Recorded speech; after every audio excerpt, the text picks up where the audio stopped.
Transfer construction को बनाया था और उस कंस्ट्रक्शन में हम लोगों ने बेसिकली समझाया था कि ट्रांसफार्मर जो है उसमें क्या क्या है और उसके पार्ट्स कहाँ जुड़े हुए होते हैं।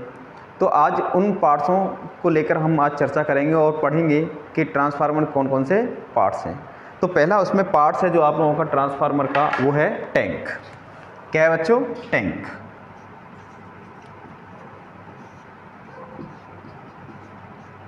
आप सब देखते होंगे ट्रांसफार्मर में कि जो टैंक जो होता है आप लोगों का, उस टैंक की आकृति कैसी होती है, किसका बना होता है, उसकी जो बोल सकते हैं कि कोर जो थिकनेस होती है वो कितनी होती है, मतलब मेटल शीट जो होती है उसकी मोटाई कितनी होती है, उसका डायमेंशंस कितना होता है और इस टैंक के क्या क्या मेन वर्क हैं।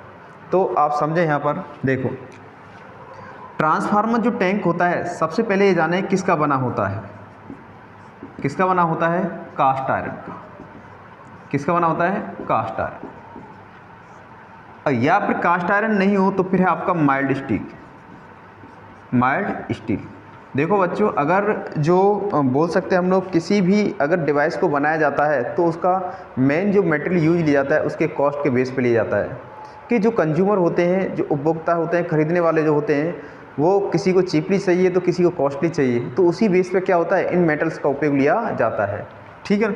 तो कास्ट आयरन या माइल्ड स्टील का बना होता है। ठीक है ना? अब फिर देखते हैं कि जो टैंक होता है, इस टैंक की जो बोल सकते हैं अपन मेटल शीट होती है, मेटल शीट जो होती है उसकी बोल सकते हैं थिकनेस कितनी होती है। थिकनेस जानते हो? मोटाई। जो मेटल शीट होती है उसकी मोटाई कितनी होती है, तो देखें कितनी होती है। वो होती है बच्चों 2 mm से 1 mm से 12 mm। कितनी होती है? 1 mm से 12 mm होती है। अब बात आती है कि टैंक जो होता है इसकी आकार या बोल सकते हैं आकृति, आकार या आकृति वो कैसी होती है, इसकी आकार या आकृति कैसी होती है। देखें, वो आकृति होती है आयताकार। कैसी होती है बच्चों? आयताकार, जिसको बोलते हैं रेक्टेंगुलर। क्या बोलते हैं? रेक्टेंगुलर। तो टैंक जो होता है बना किसका होता है? कास्ट आयरन का, माइल्ड स्टील का, कास्ट आयरन या फिर माइल्ड स्टील का बना होगा। और इसकी जो धातु सीट है, बोल सकते हैं चद्दर जो होती है, जिसको बनाने के लिए एक चद्दर का उपयोग लिया जाता है, उसकी मोटाई कितनी रखी जाती है? 1 mm से 12 mm। ये एप्रोक्स है। एप्रोक्स बोले तो लगभग एक डाटा होता है ये, है ना। इसकी आकार या आकृति क्या होती है? रेक्टेंगुलर होती है, आयताकार होती है। अब बच्चों देखना है कि इसकी जो बिमाएँ होती हैं, बिमाएँ बोल सकते हैं डायमेंशंस। क्या? डायमेंशंस। वो डायमेंशंस क्या होती है वो यहाँ देखें, 32 inch toll into 34 inch wall और इंटू 34 इंच आपका डीप। तो बोल सकते हैं इसकी लंबाई, चौड़ाई और बच्चों इसको बोल सकते हैं गहराई या ऊंचाई। ठीक है ना। तो यो इसकी विमाएँ जो होती हैं वो क्या होती हैं? ये होती हैं। अगर इसको देखा जाए कि भाई कि इसकी विमाओं को किस तरीके दिखाया गया है, तो ये देखो,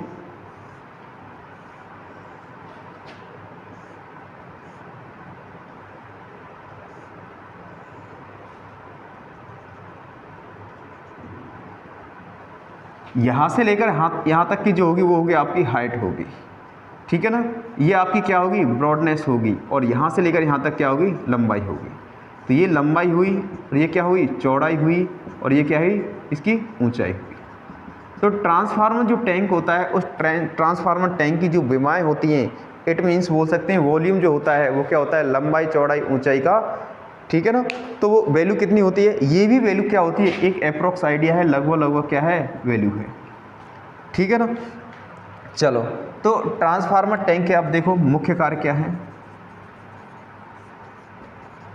मुख्य कार्य। तो ट्रांसफार्मर टैंक जो होता है इसके मुख्य कार्य क्या होते हैं बच्चों, वो देखने हैं आपको। पहला कार्य क्या है, दूसरा कार्य क्या है और तीसरा कार्य क्या है। पहला कार्य है, यह ऑयल जो होता है, तेल होता है, बाइंडिंग होती है, कोर होती है, उसको क्या करता है? आधार प्रदान करता है, आधार प्रदान करना। दूसरा क्या होता है? ये मैकेनिकल प्रोटेक्शन, बोल सकते हैं यांत्रिकी सुरक्षा। यांत्रिकी सुरक्षा इट मीन्स मैकेनिकल प्रोटेक्शन देता है, प्रदान करता है। और क्या कार्य करता है? और क्या कार्य करता है?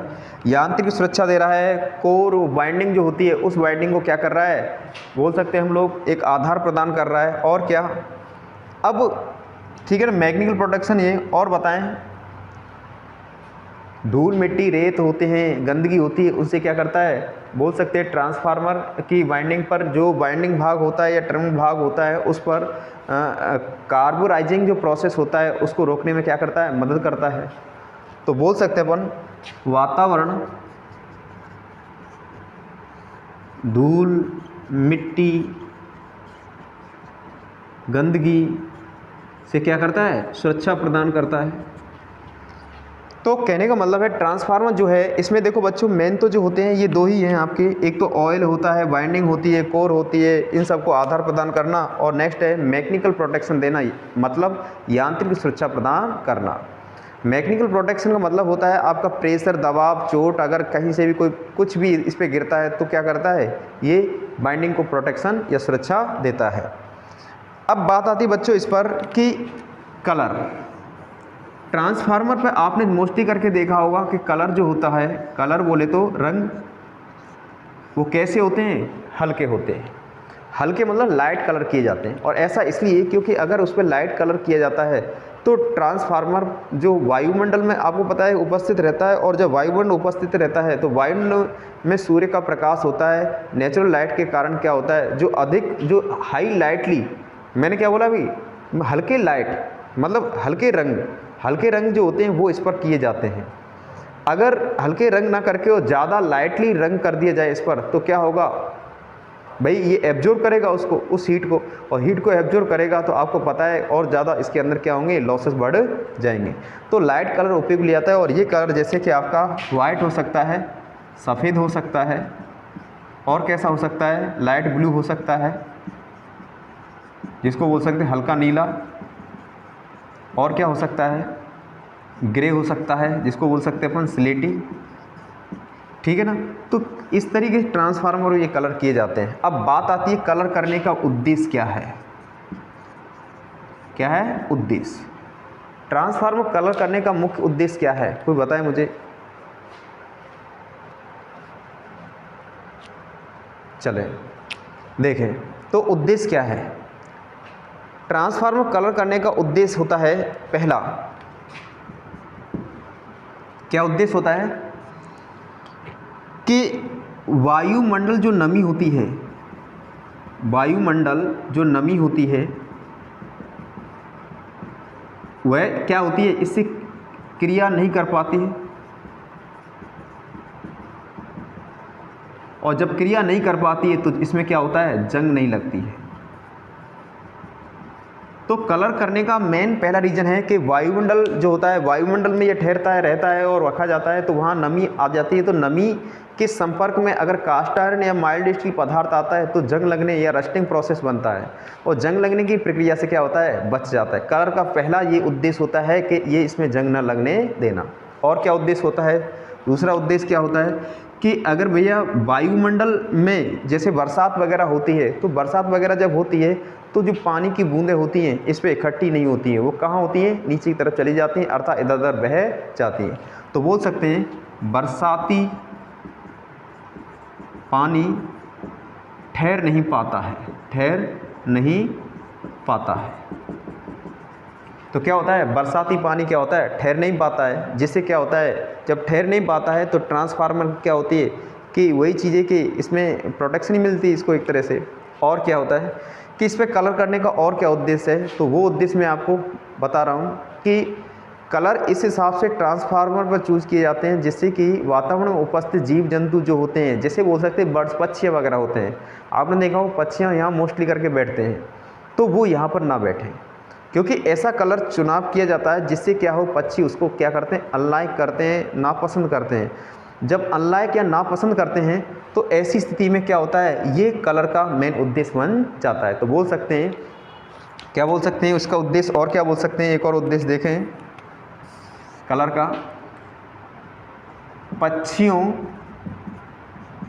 पक्षियों के कारण होने वाले एक्सीडेंटल या बोल सकते हैं दुर्घटना से सुरक्षा देता है, सुरक्षा प्रदान करता है। अब ऐसा क्यों, क्योंकि ऐसे कलर, क्योंकि पक्षी इन कलरों को नापसंद करते हैं, कहने का मतलब पसंद नहीं करते हैं। तो ट्रांसफार्मर में कलर करने का क्या था, ये मेन उद्देश्य था। ठीक है ना। तो एक बार से रिवाइज करेंगे कि ट्रांसफार्मर का जो टैंक होता है वो किसका बना होता है, कास्ट आयरन या फिर माइल्ड स्टील का बना होता है। इसकी जो धातु सीट होती है उसकी मोटाई कितनी होती है, 1 mm से 12 mm, ये अप्रॉक्स डाटा है, लगभग इतनी होती है।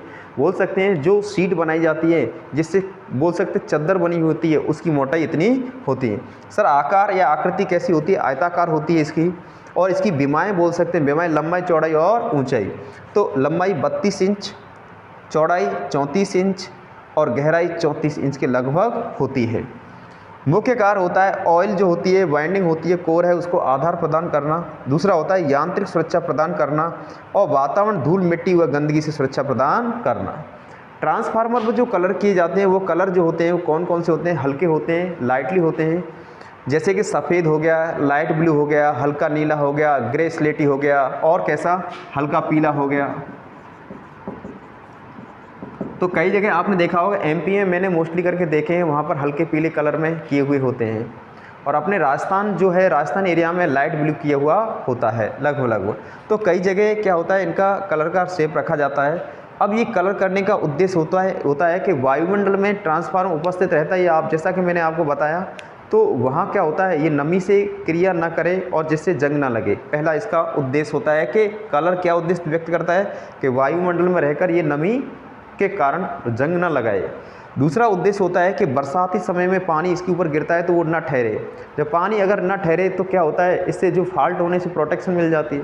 तीसरा होता है कि कलर करने का मेन उद्देश्य और उद्देश्य ये होता है तीसरा, कि पक्षी जो होते हैं यहाँ इस पर आके ना बैठते हैं, क्योंकि पक्षी जो होते हैं कई कलरों को नापसंद करते हैं। जब नापसंद करते हैं तो जब ऐसे एक्सीडेंटल जो घटनाएं न होंगी तो हमारे ट्रांसफार्मर लगातार कंटिन्यूटी आप लोगों को क्या देता रहेगा, सप्लाई से कनेक्ट रहेगा, और जिससे हमारे लिए जो जुड़ने वाली जो सप्लाई है वो उसमें बोल सकते हैं असुविधाजनक नहीं हो पाएंगी। कहने का मतलब लगातार सप्लाई मिलती रहेगी। तो ट्रांसफार्मर टैंक के बारे में हमने बताया, और इसके बाद हम नेक्स्ट लेते हैं अगला भाग। ठीक है ना। तो तब तक उतारिए सभी लोग।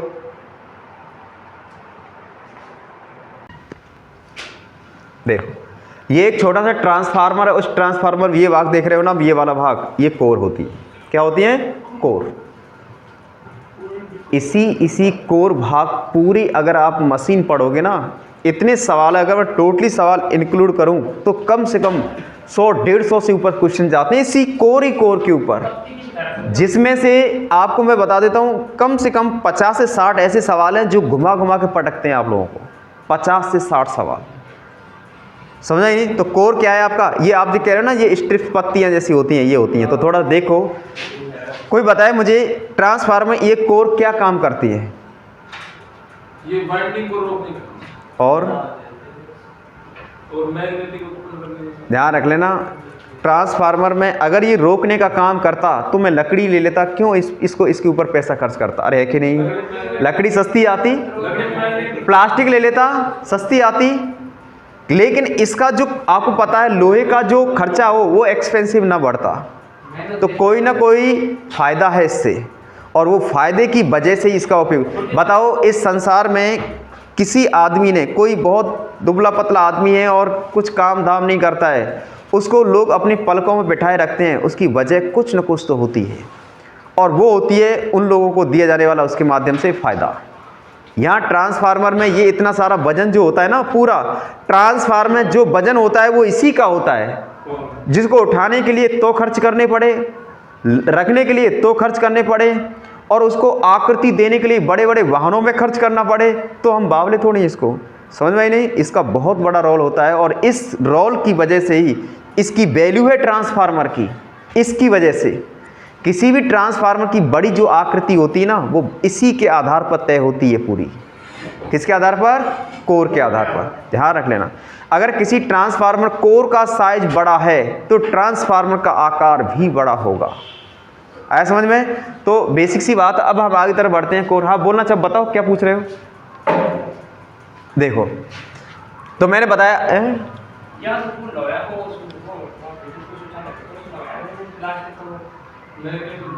हाँ, देखो कोर, सबसे पहले बात आती है कोर बनी किसकी होती है? सामान्यतः किसकी बनी होती है? कास्ट आयरन को क्या बोल सकते हैं? फेरो मैग्नेटिक मटेरियल या फेरस मटेरियल। ध्यान रख लेना, मैंने जब आपको फेरो मैग्नेटिक मटेरियल पढ़ाया तो मैंने क्या कहा था आपसे कि ये वो पदार्थ हैं जो सबसे ज़्यादा परमिएबिलिटी या चुंबकशीलता का गुण रखते हैं। अरे कि नहीं?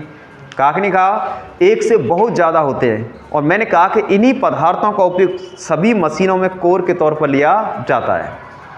अब बताओ फेरो मैग्नेटिक मटेरियल किसे कहते हैं? ऐसे पदार्थ जो चुंबकीय क्षेत्र में रखे जाने पर, क्या करते हो? बताओ बताओ। अगर मैं इनको चुंबकीय क्षेत्र में रखा जाऊं लोहे को, तो क्या क्या होता है? इनका चुंबक बन जाते हैं। क्या करते हैं? चुंबक बन जाते हैं। अगर किसी चुंबकीय पदार्थ को, लोहे पदार्थ को चुंबकीय क्षेत्र में रखा जाए तो चुंबक बन जाते हैं। ये इनकी खासियत है। अगर ये व्यक्ति चुंबक बन जाते हैं तो फिर यहाँ पर क्या करते हैं? फायदा देते हैं। तो बाकी यहाँ देखना है कोर किसका बना होता है? कास्ट आयरन का।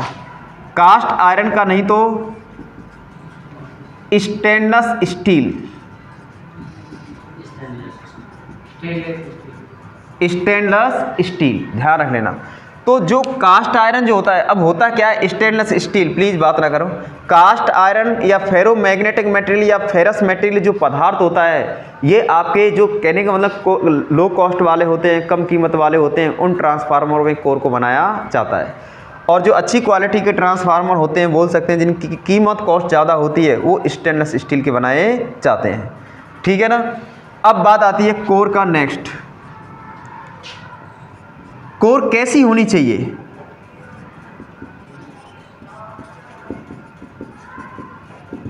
कोर कैसी होनी चाहिए बताइए।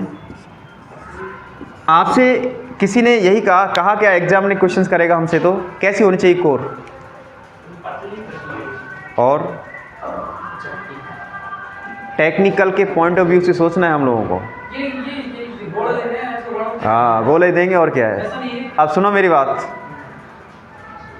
वैसे तो हालांकि मैं से बताऊं, मैग्नेट अगर मैंने अगर शिद्दत से और ईमानदारी से पढ़ाया है, और जिस बच्चों ने पढ़ा होगा तो वो कामयाब होंगे। मैंने मैग्नेट पढ़ाने की मेन वजह यही थी कि अगर मैग्नेट कॉन्सेप्ट क्लियर है तो आपका जितने वाले चलने वाले टॉपिक हैं वो क्लियर होंगे। और आप ऐसे नहीं पढ़ रहे ना, तो आप सोच लेना आपका क्या होने वाला है। अगर मैग्नेट आपने पढ़ी हुई होती तो आज इतनी दिक्कत नहीं आती। मैं बताऊँ कोर कैसी होनी चाहिए, सुन लेना सब। बात आती है कि ये बहुत इंपॉर्टेंट भाग है। कोर कैसी होनी चाहिए? ज़्यादा से ज़्यादा मैक्सिमम फ्लक्स डेंसिटी क्रिएट करने वाली होनी चाहिए। क्रिएट जानते हो? चुंबकीय फ्लक्स घनत्व या चुंबकीय क्षेत्र ज़्यादा घनत्व या ज़्यादा पैदा करने वाली होनी चाहिए। दूसरी चीज़ या नेक्स्ट बोल सकते हैं, और क्या? Magnetising current. कौन सा करंट? Magnetising current.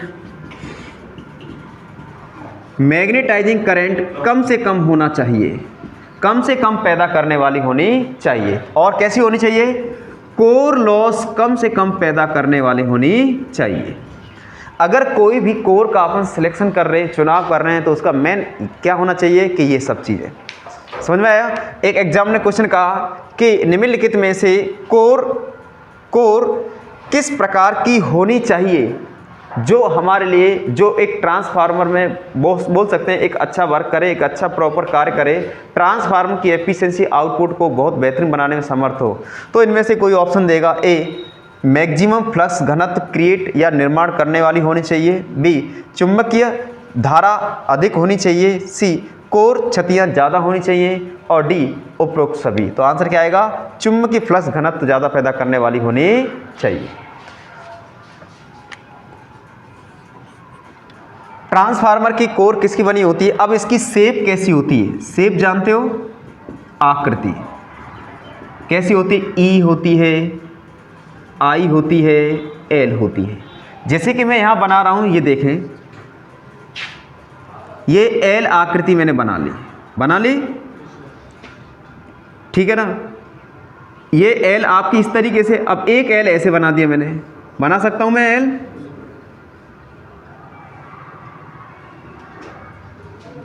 बन गया? अरे एक एल तो ये है, तो यहां मैंने मिला है, और एक एल क्या है आपका? ये है। तो इनको इस तरीके से सटा कर क्या किया जाता है? बनाया जाता है। तो ये आपकी क्या है? कोर। और कोर जो होती है, मैं बताऊं, एक पतली स्टैक्ड से मिलकर बनी होती है, एक दूसरे से स्टैक्ड बोलूँगा, बताऊंगा मैं आपको। कहने का मतलब है कि जैसे कि एल शेप मैंने बनाई, ये देखो,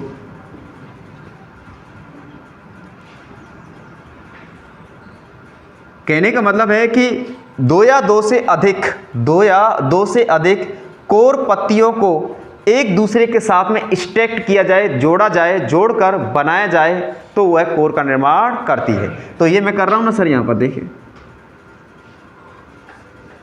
इसी तरीके से मैं कोर बनाता जाऊंगा।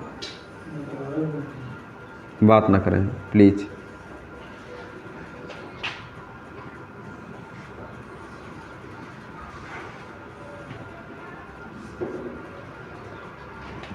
ठीक है ना? तो ये आपकी क्या बनी? कोर। अब इस साइड में यहां पर आप लोगों की वाइंडिंग सेट कर दी जाती है।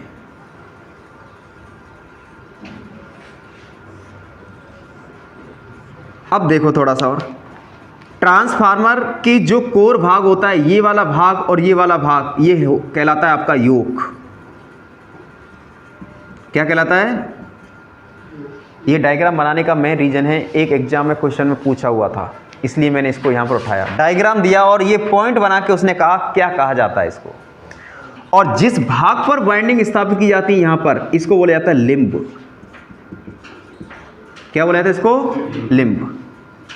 ध्यान रख लेना, लिम्ब एक बोल सकते हैं कोर की वह स्थिति है जो हमेशा ही वर्टिकल सेक्शन को इंडिकेट करती है और जहां वाइंडिंग उसके चारों ओर लपेटी जाती है। तो बोल सकते हैं यहां से लेकर यहां तक कोर की लंबाई है, और कोर का जो सेंटर पॉइंट है, उस सेंटर पॉइंट को क्या बोलेंगे अपन? लिम्ब। अर्थात वह क्षेत्र जो एक ऊर्ध्वाधर स्थिति में होता हो और जिस पर वाइंडिंग, उसके चारों ओर वाइंडिंग लपेटी जाती है, वो क्या कहलाता है? आपका लिम्ब।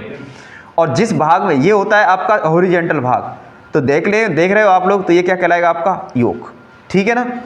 चलो, अब जैसी मैंने बाइंडिंग लपेटी और यहां से मैंने दी आपकी सप्लाई, तो पता है कोर क्या कर रही है?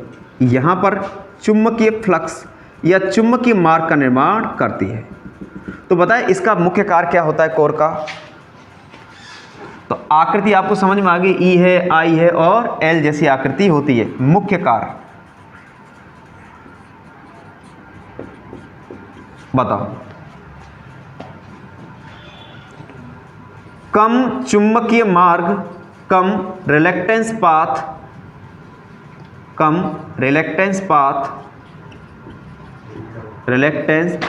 प्रदान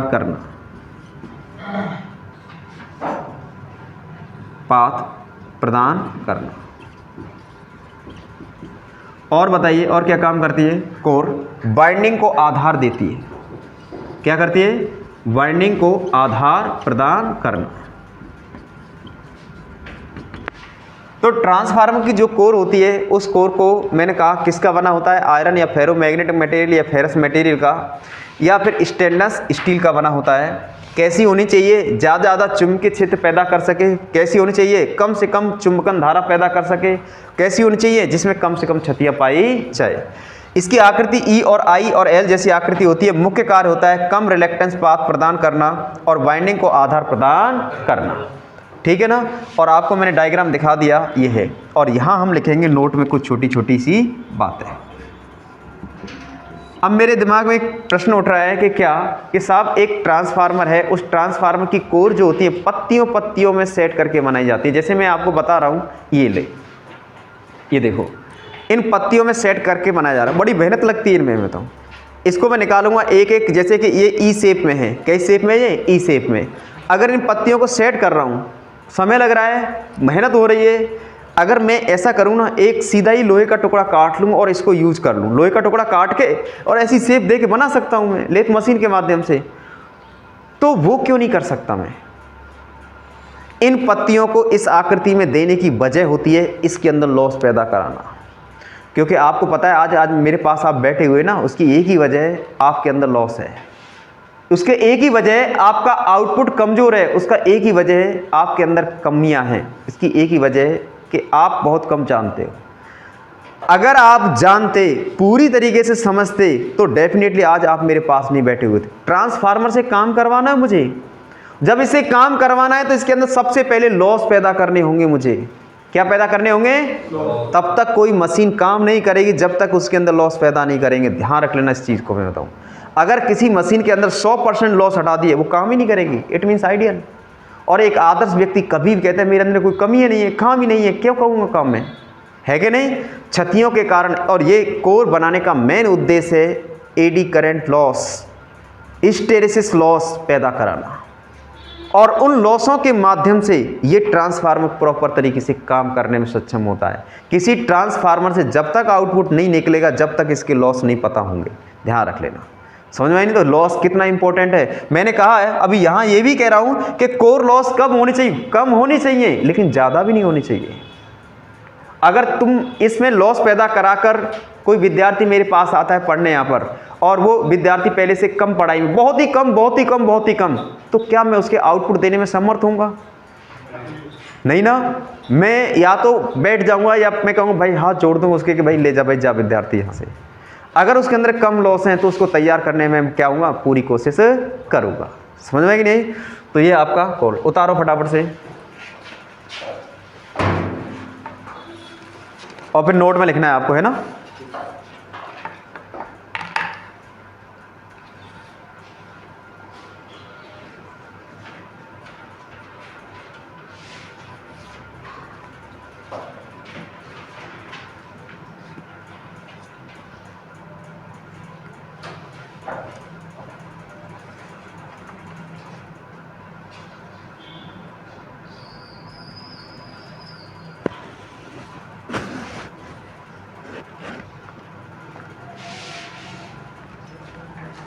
हाँ लिखो, कोर पतली लेमिनेटेड शीट, कोर पतली लेमिनेटेड शीट लोह पदार्थ, पतली लेमिनेटेड शीट लोह पदार्थ की बनी होती हैं, जो कोर पतली लेमिनेटेड शीट लोह पदार्थ से बनी होती हैं, जो एक दूसरे से स्टैक्ड होती हैं, स्टैक्ड होती हैं। स्टैक्ड का मतलब होता है कि एक दूसरे के बिल्कुल नज़दीकी जुड़ना। स्टैक्ड होती हैं। जैसे कि मैंने अभी यहाँ बताया था आप लोगों को कि जैसे कि एल शेप की कोर है, ये देखो, तो इनको क्या किया मैंने, ऐसे करके बिल्कुल जोड़ दिया। यहाँ पर जोड़ा क्या, सटाया है बोल सकते हैं, सटाना एक तरह से, पास पास लेके आना। जैसे कि ये कोर है आपकी और एक कोर और ले ली मैंने एल आकृति की, तो इधर से मैंने इसको धक्का दी, इधर से धक्का लिया, तो ये ऐसे करके इससे मिल गई, तो ये स्टैक्ड कंडीशन कहलाएगी। आया समझ में? नेक्स्ट लिखो, कोर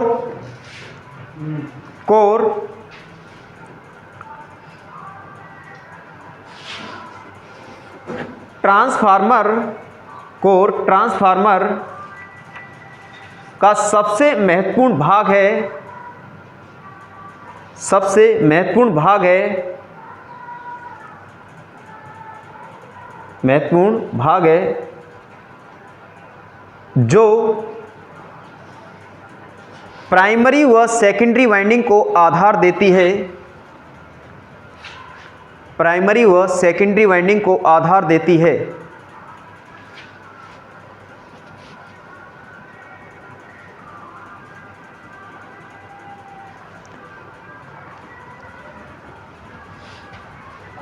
इसी कोर के अंदर एक और है, वो जानना है, आधार दे, नोट में चलना है आपको, ध्यान रखें।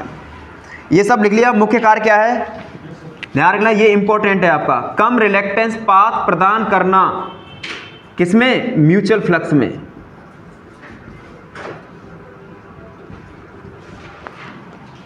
थोड़ा सा एक कोर में एक और चीज देखनी है आपको, जिसका नाम है CRGO। एक स्पेशल कोर होती है जिसका नाम होता है CRGO। डालें CRGO। आपके एग्जाम में इससे रिलेटेड क्वेश्चन, अरे बात ना करें प्लीज, इससे रिलेटेड क्वेश्चन बन चुके हैं। और सबसे पहला क्वेश्चन है इसका फुल फॉर्म। इसका फुल फॉर्म क्या होती है, फुल फॉर्म तो देखो, cold rolled grain oriented, cold rolled grain oriented, ठीक है ना। क्या नाम होता है इसका, कोल्ड रोल्ड ग्रेन ओरिएंटेड। इसका मेन कार्य क्या है, ये क्या है, ये क्या है, कोर CRGO क्या है, यह एक इंपॉर्टेंट, या लिखो, यह एक इंपॉर्टेंट कोर मटेरियल है। अगर किसी भी जगह इस कोर का उपयोग लिया जाता है, मतलब ट्रांसफार्मर में अगर इस CRGO का उपयोग लिया जाता है तो क्या होता है पता है, एडी करंट लॉस, क्या बोलेंगे इसको, एडी करंट लॉस। और दूसरा है आपका कौन सा, हिस्टेरिसिस लॉस। क्या होंगे, दोनों ही घट जाएंगे। एडी करंट लॉस और हिस्टेरिसिस दोनों क्या होंगे, घट जाएंगे। कह सकते हैं कि कोर लॉस घट जाते हैं।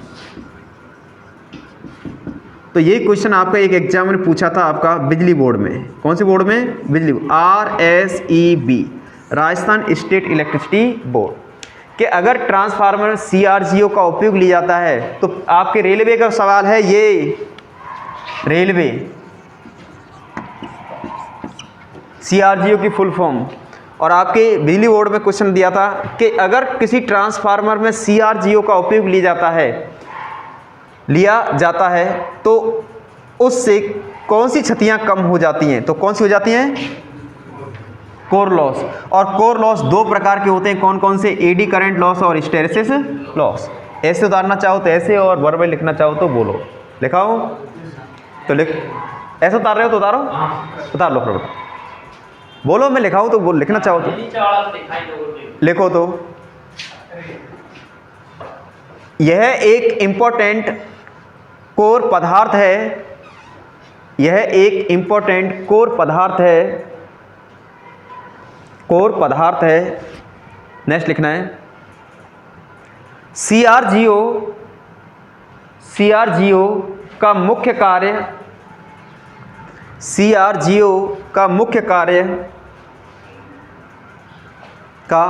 कार्य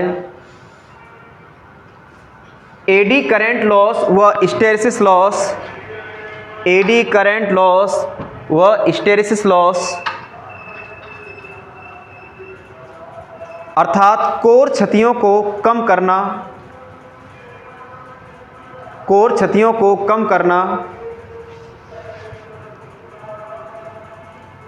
संक्षारण प्रतिरोध बढ़ाना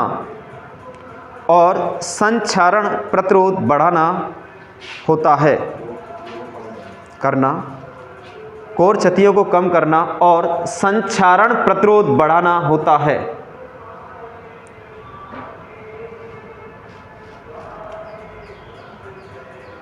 एक क्वेश्चन लिखो, ऑब्जेक्टिव।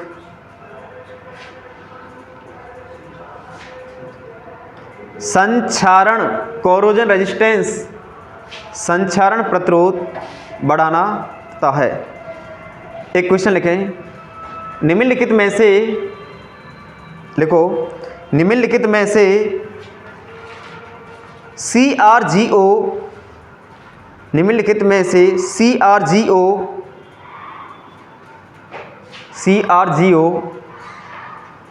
का विशेष गुणधर्म होता है, विशेष गुणधर्म होता है, CrGO का विशेष गुणधर्म होता है। ऑप्शन ए लिखें,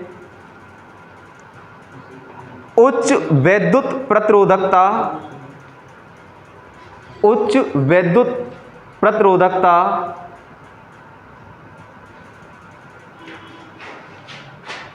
बी में लिखें उच्च चुंबकीय गुणधर्म, उच्च चुंबकीय गुणधर्म, सी में लिखें ए व बी दोनों, ए व बी दोनों, और डी में लिखें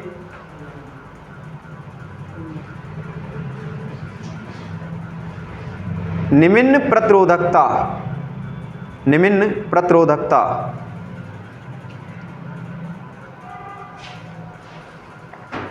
बताओ क्या आएगा आंसर आपका, डालो फटाफट आपका। सी ऑप्शन बिल्कुल राइट है आंसर आपका।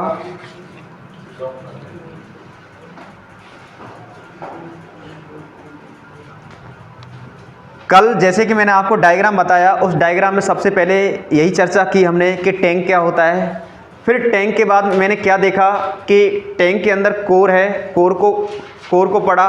टैंक के बाद हमने कोर ही तो पढ़ा है। अब कोर के ऊपर क्या लिपटी हुई है आपकी, वाइंडिंग। तो अब पढ़ेंगे हम वाइंडिंग। जब वाइंडिंग कंप्लीट हो जाएगी तो फिर पढ़ेंगे अपन ट्रांसफार्मर का ऑयल। समझ में आई नहीं? पहले ट्रांसफार्मर के टैंक के अंदर जो भी कंटेंट है, जो जो भाग हैं, पहले उनको पढ़ रहे हैं, फिर आउटर के जितने भी भाग हैं उनको पढ़ेंगे। देख, एक और क्वेश्चन लिखो, यदि ट्रांसफार्मर, लिखो यदि ट्रांसफार्मर में, यदि ट्रांसफार्मर में कोर भाग लकड़ी या वायु का स्थापित कर दिया जाए, लकड़ी या वायु का स्थापित कर दिया जाए, वायु बोल रहा हूँ, लकड़ी या वायु स्थापित कर दिया जाए तो कौन सी क्षति जीरो हो जाएंगी, कौन सी क्षति जीरो हो जाएंगी? ऑप्शन ए, ऐसे लिख लेना, P E eddy current loss, P H hysteresis loss, C copper loss और डी आर्मेचर लॉस। ए है, हिंदी में लिखना चाहो लिखो भंवर धारा क्षति, बी में लिखो स्थैल्य क्षति, ए है भंवर धारा क्षति, बी है स्थैल्य क्षति, सी है ताम्र क्षति, स्थैल्य,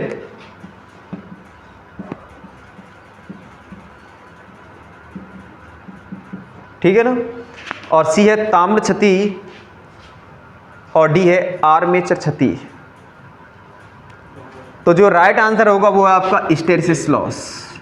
कौन सा लॉस होगा? तो थोड़ा सा वेट करें, यहाँ से आगे थोड़ा चलेंगे अपन, जब लॉस पढ़ेंगे तो आपकी समझ में आएगा कि क्या सिस्टम है। और देखो थोड़ा सा, अब मैं समझा रहा हूँ, बाकी आप नोट कर लेना उसको। कर दूँ मैं इसको क्लियर? ठीक।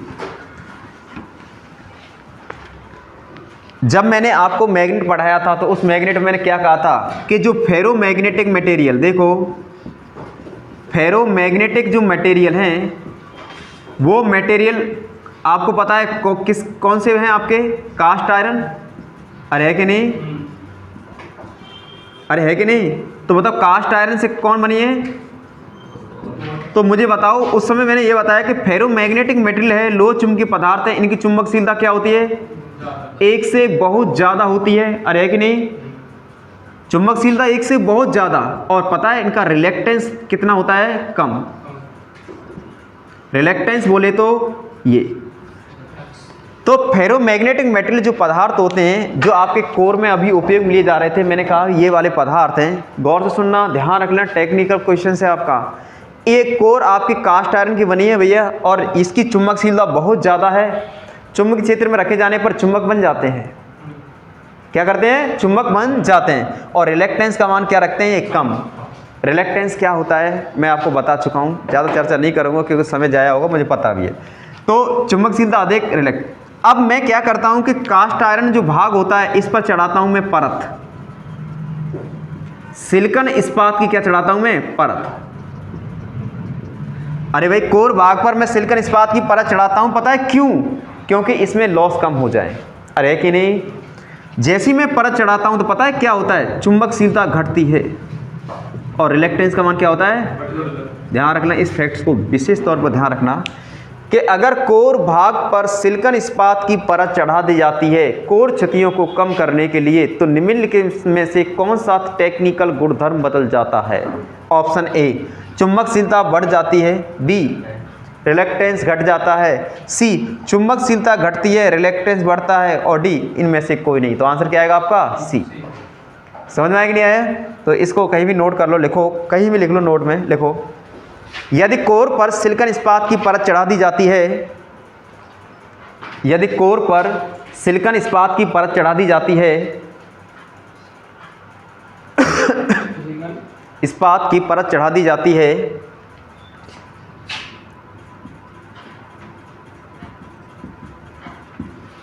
यदि कोर पर सिलिकॉन इस्पात की परत चढ़ा दी जाती है तो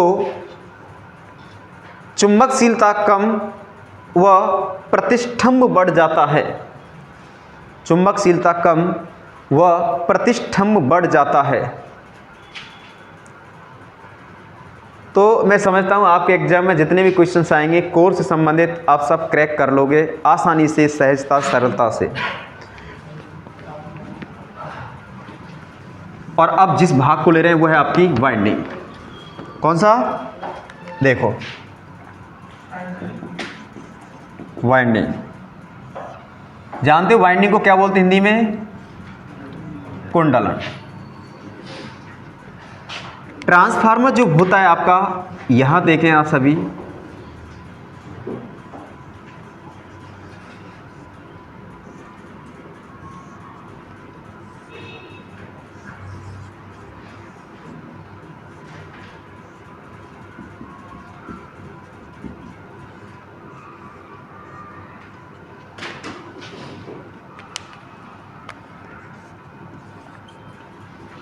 ये क्या है आपकी? वाइंडिंग ही है। ठीक। सबसे पहले बात आती है कि वाइंडिंग बनी किसकी होती है? किसकी? कॉपर या ट्रांसफार्मर की जो वाइंडिंग होती है वो किसकी बनी होती है? कॉपर या एल्युमिनियम की। ट्रांसफार्मर की वाइंडिंग जो होती है आप लोगों की यहां देख रहे होंगे, कितनी वाइंडिंग है? 2। ट्रांसफार्मर कितनी वाइंडिंग? तो इसमें बोल सकते हैं 2 वाइंडिंग पाई जाती हैं। कितनी वाइंडिंग पाई जाती हैं? 2 वाइंडिंग पाई जाती हैं। और दोनों वाइंडिंगों में से एक वाइंडिंग को कहा जाता है HV और दूसरी वाइंडिंग क्या कहा जाता है? LV। मैं आपको पहले बता चुका हूं कि ट्रांसफार्मर जो होता है उस ट्रांसफार्मर की व्यवहारिक नॉलेज में उन वाइंडिंगों को प्राइमरी और सेकेंडरी का नाम दिया जाता है, लेकिन टेक्निकल लैंग्वेज में कभी भी इनको मान्य नहीं किया गया। समझ में आई कि नहीं आई? कभी भी इसको टेक्निकल लैंग्वेज में इसको कहा जाता है HV और LV। अब HV कैसे? तो मैंने बताया आपको कि E बराबर N d∅/dt। जैसे कि ट्रांसफार्मर के अंदर कोई भी वाइंडिंग में, मैं नहीं कहूँगा किसी में भी, अगर उसमें टर्न ज़्यादा हो जाए, जस्ट में इसमें ज़्यादा हो सकते हैं या नहीं फिर इसमें हो सकते हैं, जिसमें टर्न ज़्यादा होंगे उसका विद्युत वाहक बल क्या होगा? ज़्यादा। और जिसका विद्युत वाहक बल होगा वो क्या होगी? HV, high voltage. क्या बोलेंगे इसको? High voltage winding. ठीक है ना? जिसमें टर्न ज़्यादा होंगे वो हाई वोल्टेज कहलाएगा। और जैसे मैंने कहा कि E बराबर N d∅/dt, जिसमें टर्न कम होंगे उसका विद्युत वाहक बल क्या होगा? कम। उसे क्या कहा जाएगा?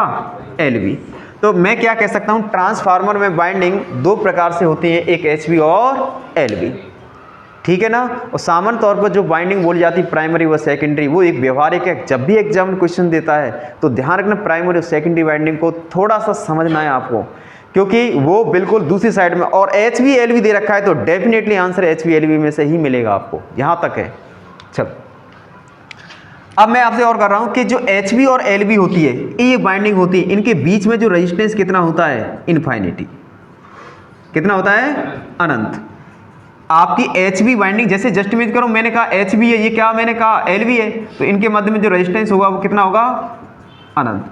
क्यों होगा अनंत? क्योंकि ये ओपन सर्किट रखती है। क्यों होगा रेजिस्टेंस? क्योंकि कोई भी इलेक्ट्रिकली कनेक्शन नहीं रखती हैं। तो ट्रांसफार्मर जो होता है, इसकी वाइंडिंग जो होती है, इनकी वाइंडिंग जो होती है, कौन? वाइंडिंग। ट्रांसफार्मर की जो वाइंडिंग है इलेक्ट्रिकली कनेक्शन नहीं लगती है। इलेक्ट्रिकली कनेक्शन, जानते हो इलेक्ट्रिकली कनेक्शन? जैसे कि प्राइमरी का तार लिया, सेकेंडरी से जोड़ दिया, तो वो कनेक्शन नहीं होता। यहाँ देख लो सेपरेशन होता है दोनों में, दोनों पृथक होती हैं, अलग अलग होती हैं, कोई भी एक दूसरे से आपस में नहीं जुड़ी हुई होती है, इसलिए इसको बोला जाता है इलेक्ट्रिकली कनेक्शन। तो बताओ फिर कैसा कनेक्शन होता है? इलेक्ट्रिकली कनेक्शन नहीं होता है तो फिर कनेक्शन कैसा होता है? तो होता है मैग्नेटिकली कनेक्शन। आप मुझे सुन रहे हो, पता है, मुझसे जुड़े हुए हो, बताओ किस कनेक्शन की वजह से? मैग्नेटिकली कनेक्शन की वजह से। मैं एक प्राइमरी वाइंडिंग की तरह सप्लाइड कर रहा हूं और आप उस सप्लाइड करने के बाद में उससे एक मैग्नेटिक फील्ड क्रिएट हो रहा है, और मैग्नेटिक फील्ड जो बन रहा है वो मैग्नेटिक फील्ड आप लोगों के पास जा रहा है, और आप लोगों के पास जाकर क्या कर रहा है? वो परिवर्तन पैदा करके वो मुझे लौटा रहा है, और ये दोनों चीज़ें चल रही हैं, और जिस कारण हम दोनों क्या हो गए? एक म्यूचुअल इंडक्टेंस प्रॉपर्टी के कारण बंध गए, और तब तक बंधे रहेंगे जब तक मैं लगातार आप लोगों को पढ़ाता रहूँगा। तो ध्यान रखना मैग्नेटिकली कनेक्शन से हम सब जुड़े हुए हैं, और इसी तरह ट्रांसफार्मर में ये मैग्नेटिक कनेक्शन या इंडक्टिवली कनेक्शन, हिंदी में लिख रहा हूँ इसका, इंडक्टिवली कनेक्शन, तो इसको बोलेंगे हम लोग, क्या बोल देंगे इसको हिंदी में? क्या बोलते हैं? चुंबकीय संयोजन। चुंबकीय संयोजन। और इसको क्या बोलेंगे अपन? प्रेरकत्व संयोजन। तो ट्रांसफार्मर में हमेशा प्राइमरी और सेकेंडरी वाइंडिंग जो होती है ये बहुत ही इंपॉर्टेंट है, और ध्यान रख लेना कई एग्जाम के पॉइंट ऑफ व्यू से एक क्वेश्चन बन जाता है कि ट्रांसफार्मर में प्राइमरी और सेकेंडरी वाइंडिंग जुड़ी हुई होती है। ए विद्युत संयोजन से, अब बच्चे का यही एक ध्यान जाता है कि भाई विद्युत संयोजन से जुड़ी होगी, बी चुंबकीय संयोजन से, सी प्रेरकत्व संयोजन से, डी सी व बी दोनों। तो आंसर क्या आएगा? सी व बी दोनों। बाइंडिंग को एक बार से फिर दोहराते हैं, किसका बना होता है? कॉपर या एल्युमिनियम का। मैंने आपको दिखाया कि ट्रांसफार्मर में दो बाइंडिंग पाई जाती हैं, एक बाइंडिंग इधर जिस साइड से सप्लाई दी जाती है, एक साइड बाइंडिंग जो हमेशा लोड से जोड़ी जाती है। इन दोनों बाइंडिंगों के बीच में रेजिस्टेंस का मान कितना होता है? अनंत होता है। क्यों होता है? क्योंकि ओपन सर्किट की तरह व्यवहार करती हैं। इसमें दो बाइंडिंग पाई जाती हैं। अगर कोई किसी बाइंडिंग में टर्नों की संख्या ज़्यादा है, टर्नों की संख्या क्या है? ज़्यादा है, तो उसके अंदर विद्युत वाहकबल क्या होगा? ज़्यादा होगा। उस प्रकार की बाइंडिंग को एचवी बाइंडिंग कहा जाएगा या हाई वोल्टेज बाइंडिंग कहा जाएगा। जिसमें टर्नों की संख्या कम होंगी तो वहाँ पर विद्युत वाहकबल क्या होगा? कम होगा। होगा कि नहीं होगा? उसे एलबी कहा जाएगा। तो इस प्रकार बाइंडिंग दो प्रकार से हुई। बाइंडिंग के जो कनेक्शन बोल सकते हैं अपन, ये कनेक्शन कौन से होते हैं आपके? इलेक्ट्रिकली कनेक्शन कभी नहीं होता है, होता है चुंबकीय संयोजन या प्रेरकत्व संयोजन। तो इस प्रकार ट्रांसफार्मर की बाइंडिंग आप लोग देख पा रहे हो। तो ट्रांसफार्मर की बाइंडिंग के अब आते ट्रांसफार्मर की बाइंडिंग के कनेक्शन। तो ये तो बाइंडिंग कनेक्शन है, ट्रांसफार्मर प्राइमरी और सेकेंडरी बाइंडिंग के कनेक्शन। अब वो कनेक्शन जो बाइंडिंग में किए जाते हैं, जैसे कि आपका थ्री फेज, चलें सॉरी बाइंडिंग के टाइप्स डाल लेते हैं अपन। तो बाइंडिंग के टाइप्स, ट्रांसफार्मर में जो बाइंडिंग की जाती है उसके कई प्रकार है। पहली है सैंडविच बाइंडिंग, सैंडविच बाइंडिंग। दूसरी बाइंडिंग है आपका हेलिकल बाइंडिंग। कौन सी बाइंडिंग? Helical binding. नेक्स्ट है आपकी डिस्क कंटिन्यूअस बाइंडिंग। और नेक्स्ट है कॉन्सेंट्रिक बाइंडिंग।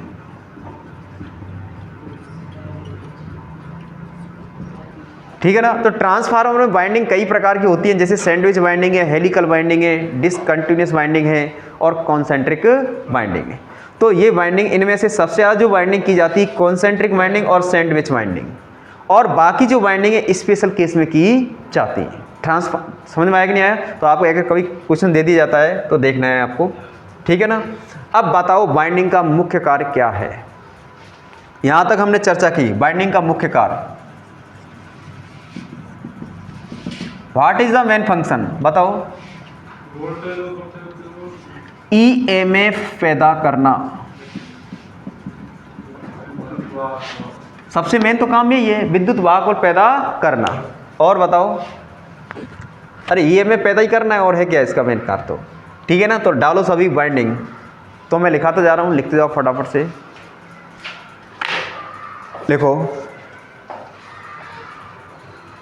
यह कॉपर या एल्युमिनियम से बनी होती हैं, यह कॉपर या एल्युमिनियम से बनी होती हैं। उतार लिया आप लोगों ने, ठीक, बहुत अच्छी बात है। यह कॉपर या एल्युमिनियम से बनी होती हैं। नेक्स्ट लिखना, अगर इसको उतारना है तो यहां से ये उतार लीजिए आप। आ रहा है समझ में आपके में? लिखें, उतार लो फिर फटाफट से, उतारिए।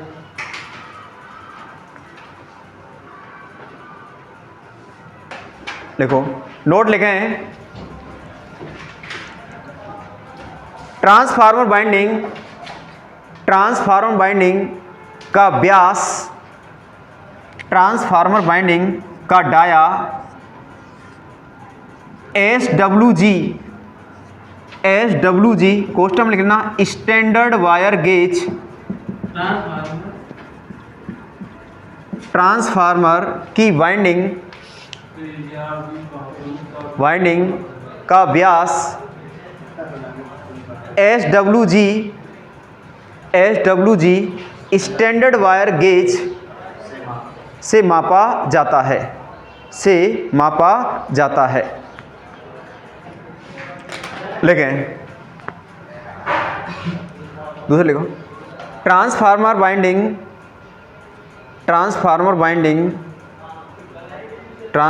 बाइंडिंग के मध्य मैग्नेटिक लीकेज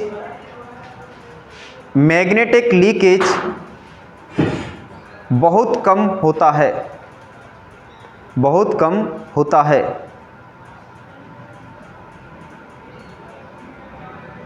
नेक्स्ट लिखो, वाइंडिंग ही वह भाग है जो ट्रांसफार्मर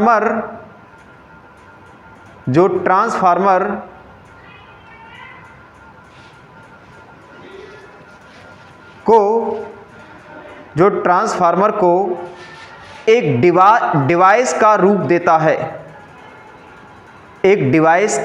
देता है, नेक्स्ट लिखो, वाइंडिंग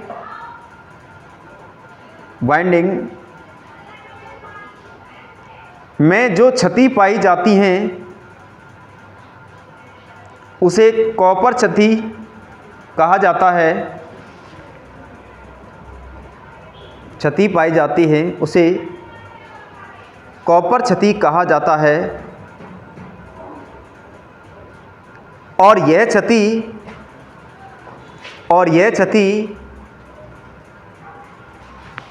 I स्क्वायर आर के कारण जन्म लेती हैं, I स्क्वायर आर के कारण जन्म लेती हैं।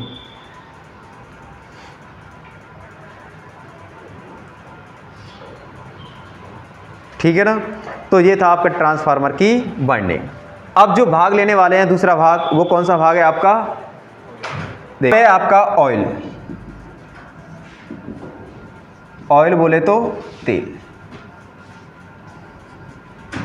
ट्रांसफार्मर जो ऑयल होता है ये कहाँ भरा होता है? आपके टैंक में। सबसे पहली बात तो ट्रांसफार्मर जो ऑयल होता है कहाँ भरा होता है? टैंक में। भरा कहाँ होता है? टैंक। अब यह जान लेते हैं कि ऑयल जो होता है, ट्रांसफार्मर ऑयल जो होता है, इसका व्यावसायिक नाम, व्यावसायिक नाम, और एक होता है इसका, बोल सकते हैं IUPAC नेम। एक होता है इसका रंग। बताएं, कोई बताए व्यावसायिक नाम क्या है इसका? तो वो होता है पायरो कलर। क्या होता है? Pyro colour. IUPAC नाम होता है हाइड्रो ट्रीटेड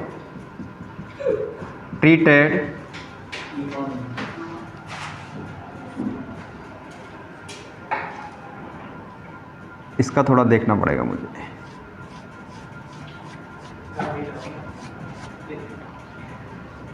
क्योंकि IUPAC जो नेम होता है ये इसका इंपॉर्टेंट है, ध्यान रख लेना। हाइड्रो ट्रीटेड लाइट नेप्थानिक डिस्टिल्यूट कलर, इस तरीके से इसका नाम होता है। मुझे एक बार देखना है इसको भी। इसका रंग जो होता है वो होता है पेल येलो। कौन सा होता है? पेल येलो, हल्का पीला। कैसा होता है? ठीक है ना? HLDA ऐसे बोल देंगे हम लोग। ट्रांसफार्मर जो तेल होता है किस में भरा होता है? टैंक में। व्यावसायिक नाम क्या होता है? Pyro colour. IUPAC नाम HLDA, और रंग क्या होता है? पेल येलो या हल्का पीला। गलत गलत गलत गलत गलत गलत गलत, मुझे पता है। ठीक है, अब यहाँ आते हैं कि ऑयल, अरे बात ना करें। ऑयल जो होता है आप लोगों का, ट्रांसफार्मर का ऑयल जो होता है, इसका डाई इलेक्ट्रिक स्ट्रेंथ, इसको बोलते हैं परावैद्युत सामर्थ्य। कितनी होती है? 33 kV। कितनी होती है? 33 kV। ये बोल सकते हैं, एक बोल एक्सपेक्टेड है, अनुमानित, और ये आपका आया है RRB लोको 2019 के एग्जाम में। बिल्कुल, कि एक ट्रांसफार्मर जो होता है उसकी डाइलेक्ट्रिक स्ट्रेंथ जो होती है वो एक्सपेक्टेड कितनी होती है, अनुमानित कितनी होती है? कितनी होती है? 33 kV। कितनी होती है? 33 kV। समझ में आया? तो ट्रांसफार्मर ऑयल जो होता है किस में भरा होता है? टैंक में होता है। व्यावसायिक नाम क्या होता है? Pyro colour. IUPAC नाम HLDA, इसका पूरा नाम लिखाता हूँ। रंग है पेल येलो, हल्का पीला, और डाइलेक्ट्रिक स्ट्रेंथ या परावैद्युत सामर्थ्य जो होती है वो लगभग कितनी होती है? 33 kV। तो परावैद्युत सामर्थ्य क्या होती है ये भी अपन यहाँ नीचे नोट करना है, ठीक है ना? तो यहाँ तक उतारो फटाफट से और इसको नोट करना है। लिखे देखो, ट्रांसफार्मर ऑयल ये जो किस में भरा होता है? टैंक में। व्यावसायिक नाम क्या है इसको? Pyro colour. IUPAC name, IUPAC का मतलब होता है international union pure applied chemistry. उसके अकॉर्डिंग इसका जो नाम होता है HLND, इसका पूरा नाम है hydro treated light naphtha distillate, ठीक है ना? और ये आपके एग्जाम में जब दे दिया जाता है आपका नाम तो बच्चे बहुत पीछे रहते हैं। अभी हम आगे बढ़ेंगे, देखते जाओ इसके अंदर। इसका रंग होता है पेल येलो, हल्का पीला। व्यावसायिक नाम मैंने बता ही दिया। डाइलेक्ट्रिक स्ट्रेंथ जिसको बोलते हैं परावैद्युत सामर्थ्य, लगभग कितनी होती है? 33 kV। अब ये परावैद्युत सामर्थ्य क्या होती है बताएं? तो लिखो, यहाँ तक उतार लिया सबने? ठीक, लिखो, वह अधिकतम वोल्टेज या वह वोल्टेज जिसे कोई, ऐसे करना, वह वोल्टेज जिसे कोई विद्युत रोधी पदार्थ टूटने से पहले, वह वोल्टेज जिसे कोई विद्युत रोधी पदार्थ टूटने से पहले झेल लेता हो, टूटने से या ब्रेक होने से पहले झेल लेता हो, झेल लेता हो उसे डाइलेक्ट्रिक स्ट्रेंथ कहा जाता है, उसे डाइलेक्ट्रिक स्ट्रेंथ कहा जाता है या परावैद्युत सामर्थ्य कहा जाता है।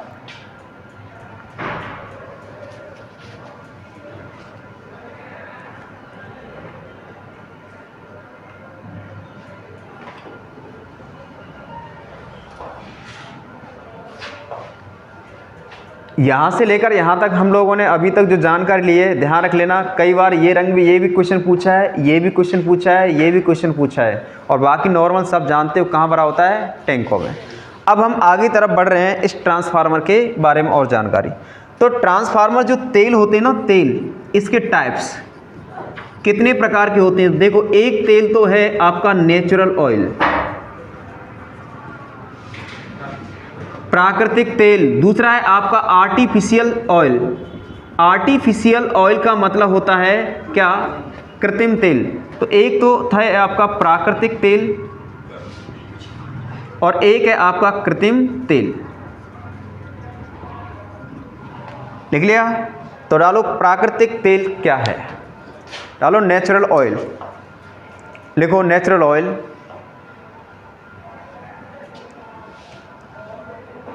यह तेल पेट्रोलियम के शुद्धिकरण से, यह तेल पेट्रोलियम के शुद्धिकरण से बनाया जाता है। यह तेल पेट्रोलियम के शुद्धिकरण से बनाया जाता है, बनाया जाता है। नेक्स्ट लिखो, इस तेल को मिनरल ऑयल कहा जाता है। मिनरल ऑयल ऑब्लिक खनिज तेल। इस तेल को मिनरल ऑयल ऑब्लिक खनिज तेल कहा जाता है। मिनरल ऑयल ऑब्लिक खनिज तेल कहा जाता है। तो ये भी आपका कई बार एग्जाम से क्वेश्चन पूछा जाता है, सुनना गौर से। तो पेट्रोलियम के जो शुद्धिकरण से जो तेल बनाया जाता है वो कौन सा है आपका? Natural oil. और आजकल इस नेचुरल ऑयल का बोल सकते हैं अवेलेबिलिटी कम होती जा रही है, क्योंकि आपको पता है कि बहुत हम सब लोग गाड़ियाँ व्हीकल्स खरीदते जा रहे हैं, तो वहाँ बहुत ज़्यादा रिक्वायरमेंट होने लग गई, और वहाँ भी बहुत ज़्यादा रिक्वायरमेंट हो गई, तो यहाँ भी ट्रांसफार्मर के लिए रिक्वायरमेंट हो गई। तो ऐसी अवस्था में इसको पहली प्रायोरिटी ह्यूमन सुविधाओं के लिए दी गई कि सबसे पहले मानव की सुविधा है, गाड़ी घोड़े, और उसके बाद में दूसरी सुविधा क्या है आपकी? तो फिर क्या किया कि अन्य केमिकल प्रोसेस से क्या बनाया? तेल बनाया, और जिसको दिया आर्टिफिशियल ऑयल। तो जिसको क्या बोलेंगे अपन? कृत्रिम तेल। तो डालो कृत्रिम तेल, लिखो यह तेल, डालिया, डालो कृत्रिम तेल। यह तेल मानव ने अपनी सूझबूझ और रासायनिक प्रक्रियाओं द्वारा बनाया गया। यह तेल मानव ने अपनी सूझबूझ और रासायनिक प्रक्रियाओं द्वारा बनाया गया।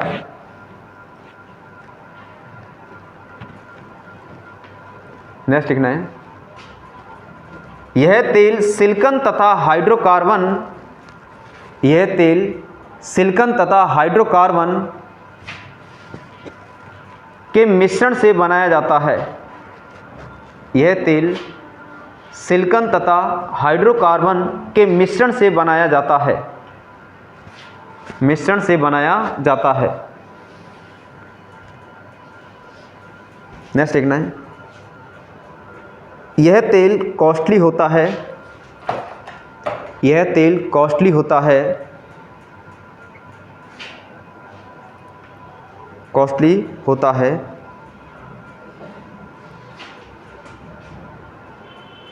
नेक्स्ट लिखो, इस तेल का उपयोग अधिकांशतः खान जानते हो, माइंस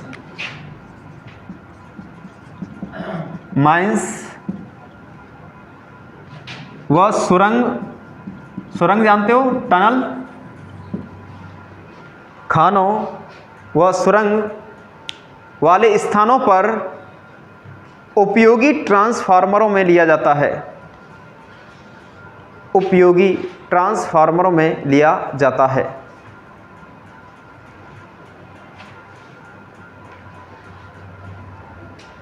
लिया जाता है। उतार लिया? ठीक। अब डालना है आपको ऑयल गुणधर्म। ऑयल गुणधर्म,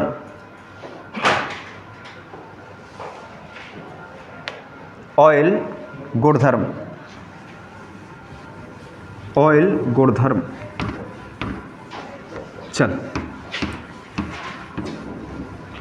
बताओ, ट्रांसफार्मर जो होता है उसका रासायनिक जो तेल होता है उस तेल का IUPAC नाम हाइड्रो ट्रीटेड नैप्था डिस्टिलेट है ना। ऑयल गुणधर्म, तो ऑयल गुणधर्म क्या बोलेंगे इसको? प्रॉपर्टीज। तो पहली प्रॉपर्टीज क्या होनी चाहिए, दूसरी प्रॉपर्टीज क्या होनी चाहिए, तीसरी प्रॉपर्टीज क्या होनी चाहिए, चौथी प्रॉपर्टीज क्या होनी चाहिए। इंपॉर्टेंट यही है।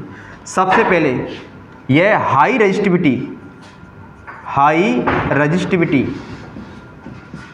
रखने वाला होना चाहिए। कैसा होना चाहिए? यह उच्च प्रतिरोधकता रखने वाला होना चाहिए। दूसरी क्या है? यह लो विस्कोसिटी, लो विस्कोसिटी, इसको बोलते हैं कम श्यानता का गुण रखने वाला होना चाहिए। कम श्यानता का गुणधर्म रखने वाला होना चाहिए। पहला है हाई रेजिस्टिविटी रखने वाला होना चाहिए, दूसरा है कम श्यानता गुणधर्म रखने वाला होना चाहिए, और तीसरा है आप लोगों का हाई फ्लैश पॉइंट रखने वाला होना चाहिए। कैसा रखना चाहिए? हाई, उच्च फ्लैश पॉइंट या उच्च फ्लैश बिंदु रखने वाला होना चाहिए। और तो 1, 2 और 3, चौथा और बताएं कोई भी। तो एक तो हाई रेजिस्टिविटी, हाई रेजिस्टिविटी का मतलब ज़्यादा से ज़्यादा क्या होना चाहिए? रेजिस्टेंस का गुणधर्म रखने वाला होना चाहिए। लो विस्कोसिटी, कम श्यानता, मतलब ज़्यादा गाढ़ा नहीं होना चाहिए। और नेक्स्ट है हाई फ्लैश पॉइंट, ये उच्च बोल सकते हैं। फ्लैश पॉइंट का मतलब होता है वह टेम्परेचर जिस पर ये ज़्यादा जैसे कि एक तो होता है जैसे 100 डिग्री सेल्सियस, फिर 200 डिग्री सेल्सियस, तो जैसे जितना टेम्परेचर ज़्यादा होगा उस पर ये फ्लैश करने वाला होना चाहिए, अर्थात ज़्यादा ज़्यादा टेम्परेचर को झेलने वाला होना चाहिए। और एक और गुणधर्म है इसका वेरी लो मॉइस्चर। तो कैसा होना चाहिए? वेरी लो मॉइस्चर, कम से कम नमी रखने वाला होना चाहिए। क्या होना चाहिए? कम से कम नमी रखने वाला होना चाहिए, उच्च फ्लैश बिंदु रखने वाला होना चाहिए, कम श्यानता गुणधर्म रखने वाला होना चाहिए, और हाई प्रतिरोधकता गुणधर्म रखने वाला होना चाहिए। तो लिखें फटाफट फटाफट से लिखो। हाई रेजिस्टिविटी रखने वाला होना चाहिए, उच्च प्रतिरोधकता रखने वाला होना चाहिए। आप क्या सोच रहे हो? सवाल नहीं आते? सवाल आते हैं ऐसे। और ध्यान रख लेना, आप सब ट्रांसफार्मर के ऑयल को बस नाम वाम अटरम सटरम पढ़ पढ़ू के राजी हो जाते हैं, लेकिन क्वेश्चन यहाँ से डल जाते हैं, तो वहीं पूरा सब टॉपिक का ऐसा वैसा हो जाता है। तो लिखो उच्च प्रतिरोधकता होनी चाहिए।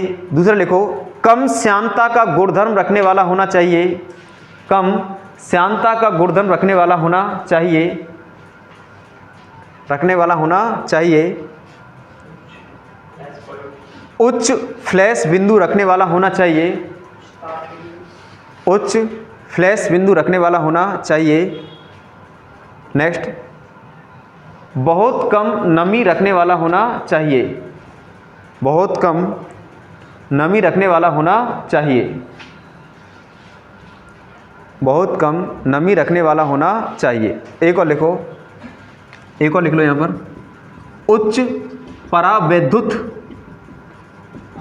उच्च परावैद्युत सामर्थ्य रखने वाला होना चाहिए। It means high dielectric strength रखने वाला होना चाहिए। तो लिखो उच्च परावैद्युत सामर्थ्य रखने वाला होना चाहिए। लिखो इंग्लिश में क्या बोलेंगे? High dielectric strength.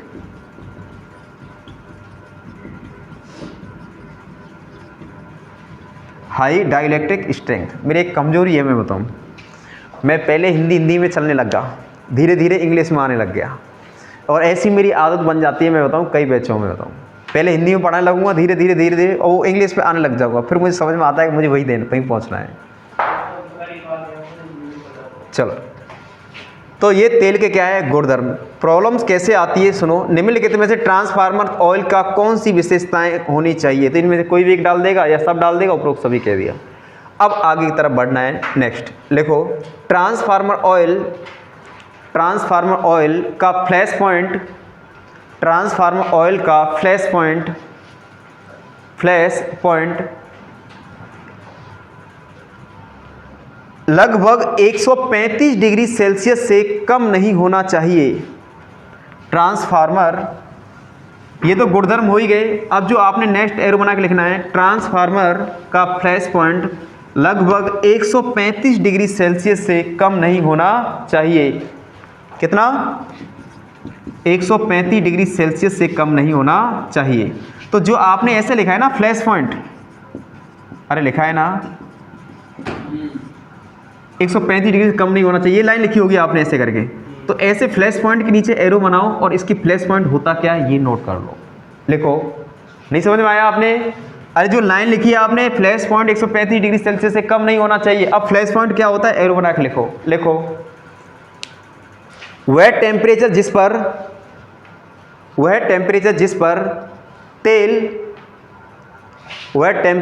पर तेल हवा के साथ ज्वलनशील मिश्रण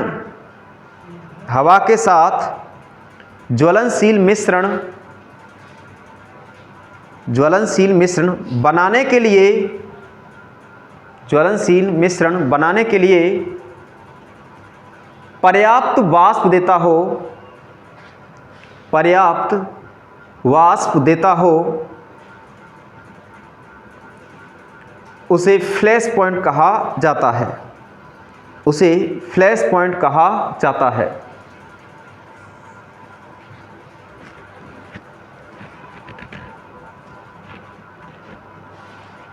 आ रहा है कुछ समझ में? तो फ्लैश पॉइंट क्या होता है, ठीक है, ध्यान रख लेना। कई बार क्वेश्चन पूछा जाता है ट्रांसफार्मर ऑयल में फ्लैश पॉइंट क्या होता है।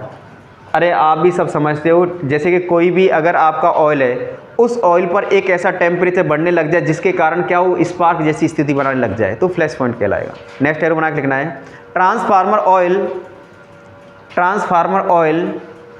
का पॉर point POUR पॉर point,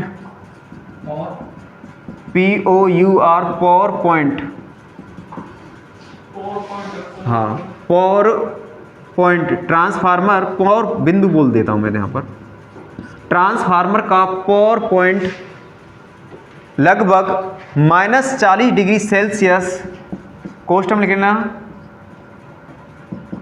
-40 degree Celsius, कोष्टक में लिखना -40 फ़ारेनहाइट, अरे होगा कि नहीं होगा, डिग्री सेल्सियस से कम होना चाहिए,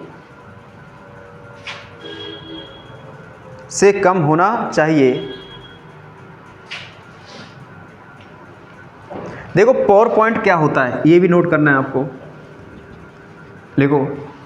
देखो ये सब power point, flash point temperature को इंडिकेट कर रहे हैं, नहीं कर रहे हैं? तो लिखो, वह ताप बिंदु जिस पर वह न्यूनतम ताप या वह लोएस्ट टेम्परेचर जिस पर ऑयल अपना बहाव बंद कर देता हो, ऑयल अपना बहाव का मतलब फ्लो, अपना बहना बंद कर देता हो उसे पावर पॉइंट, हाँ, वह न्यूनतम ताप जिस पर तेल बहना बंद कर देता हो उसे पावर पॉइंट कहा जाता है। जब बहना बंद करेगा तो क्या होगा, जमने जैसी स्थिति में आएगा, नहीं आएगा? अरे भाई कोई तेल पहले बह रहा था तो बहना बंद करेगा तो कैसा होगा, जमने जैसी स्थिति में आएगा, उसे पावर पॉइंट कहा जाता है। नेक्स्ट एरो बना के लिखो, ट्रांसफार्मर ऑयल का फायर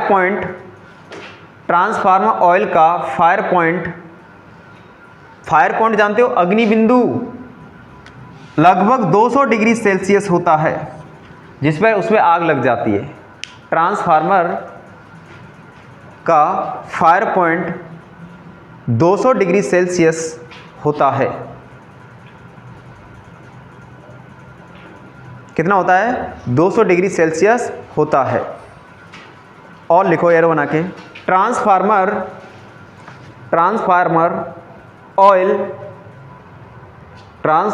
ऑयल का तापीय प्रसार 20 से 95 डिग्री सेल्सियस 20 से 95 डिग्री सेल्सियस के मध्य होता है। 20 से 95 डिग्री सेल्सियस के मध्य होता है। तो ये था आपका ट्रांसफार्मर ऑयल। समझ में आया?